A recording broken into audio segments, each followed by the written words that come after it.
Hi, everybody. Today we are going to be presenting on how to implement a token economy with a response cost.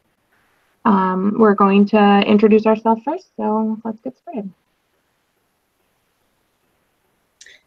I'm Gina Bolin, and I have been working in the field of ABA for 15 years, and I'm currently pursuing a master's degree in applied behavior analysis.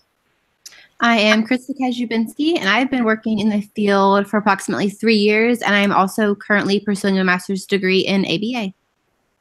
Hi, my name is Brandon Kern. I'm also working in the field of ABA for about 3 years now. I'm also currently pursuing a master's in ABA as well. Hi, my name is Angelica Peralta, and I have been working in the field of ABA for 10 years, and I'm also currently pursuing my master's degree in ABA. Hi, I'm Stacy Squire. I have worked in the field of ABA for 5 years, and I'm currently also pursuing a master's degree in ABA. Here is an overview of our objectives for this presentation. We're going to discuss why an intervention is needed and defining the behavior we wish to reduce through this intervention. Krista will then define positive reinforcement and a token economy, which is a form of positive reinforcement. Angelica is going to give more details on token economies, and then we will go into explaining a token economy with a response cost and what a response cost system is. And we will end with how these can be implemented in a school and what resources are available. Our proposal is for Halls Elementary School. It's a school located in an urban area serving 500 students in pre-kindergarten through 3rd grade. We believe an intervention is needed because 75% of office disciplinary referrals, or ODRs, are given at the beginning of the day, at lunch, and at the end of the day. These seem to be the most difficult times of day at the school. 50% of these students who received an ODR will receive 4 or more ODRs in this year. Staff at the school have reported, and data from the office has backed up, that the pre-K and kindergarten students are the worst offenders during these times of day. They are running in the hallways, running away from their teachers, and hiding in the hallways. These students are also leaving the building. Most days, teachers have to report a child in these grades missing due to them running out of sight. We would like to propose that the school implement a token economy with response costs to reduce running in the hallway. Here is an overview of the research that is going to back up the token economy with a response cost. So Lee, Penrod, and Price in 2016 did a study with 2 different types of token economies. The first was a response cost condition. This condition had 5 stars that were on a token board, and the students could lose a star if they had the disruptive behavior. The second condition in the study was called a gain condition, so the students could earn stars for the good behavior. Students and teachers reported favoring the response cost condition, and both were effective at reducing the disruptive behavior. To aid in understanding of the behavior we want to reduce at Halls Elementary School, we've put together a definition. This definition should give you a clear picture of what to look for when monitoring the halls. The definition is, while in a hallway, individual will run at a pace faster than a normal walking pace when expected to stay in a designated area or line as instructed by a teacher. The individual may attempt to leave the building. An example of this may be the individual leaving an assigned spot in a line by more than 3 feet by moving their feet forward in a repetitive motion. A non-example of this is when the individual leaves the line to go to the bathroom or to get a drink from the drinking fountain when they have permission from their supervisor. Now we will talk about positive reinforcement. Positive reinforcement is one of the basic principles of applied behavior analysis. It is most commonly used to increase the likelihood of a desired behavior by rewarding someone with something that they desire. In this instance, we want students to walk in the hallway. By rewarding them with stickers and stars for additional recess time, along with the pizza party, we will be able to increase the likelihood of walking in the hallway instead of running. A great example of positive reinforcement is getting paid for going to work. Going to work is a behavior, and getting paid is a reward. By getting paid, you are more likely to keep on going to work compared to if you were not paid to go to work. Another example would be when you get a dog to sit.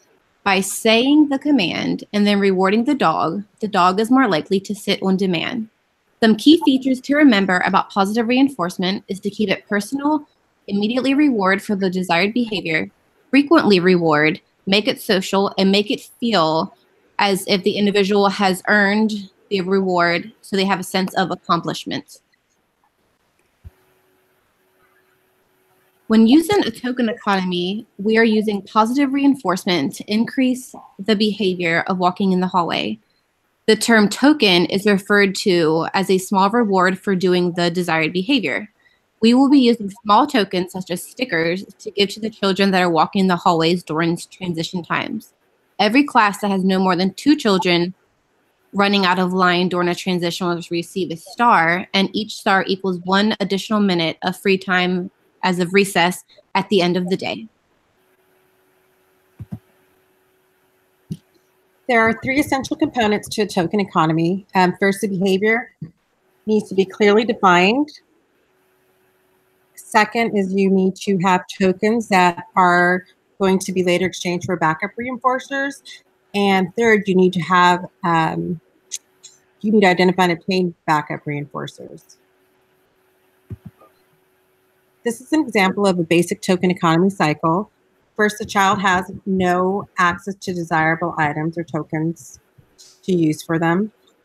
Second, when the child does engage in desirable behaviors or target behaviors, he is then given a token for engaging in these behaviors and can trade the tokens to access desirable items, and then the cycle begins again. Here are 2 examples of visual charts that show how a child may use a visual chart to track their progress towards earning their chosen reinforcer in place.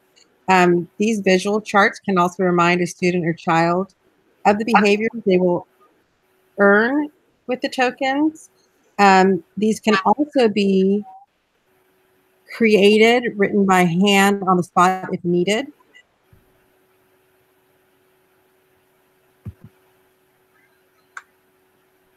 And here's an example of the token board for Halls Elementary School.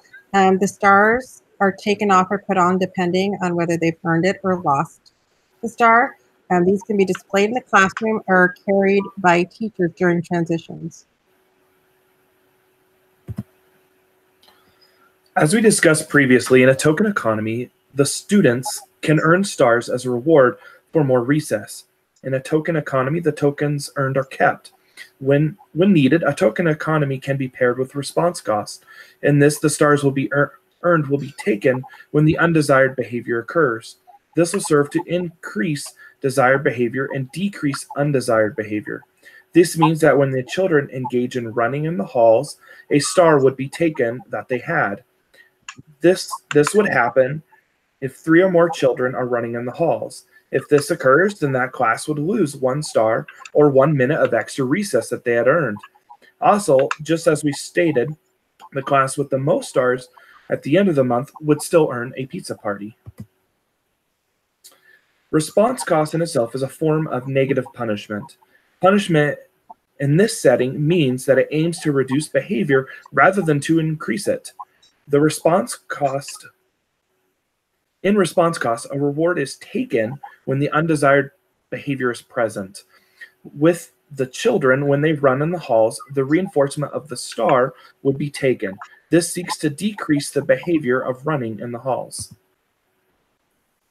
And for this intervention, specifically all we would need would be a pen and paper, normal school supplies, the stars that would be supplied by the BCBA, the star board for each classroom also supplied, stickers that would be able to get from the teacher's budget, and the classroom leader button.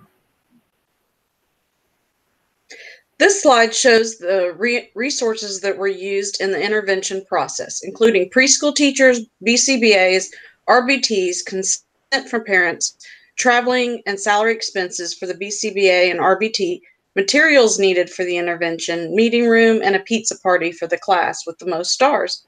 It is important to have a well-trained collaborative team working to bring positive behavior change among the students. An effective collaborative team is essential to treatment fidelity.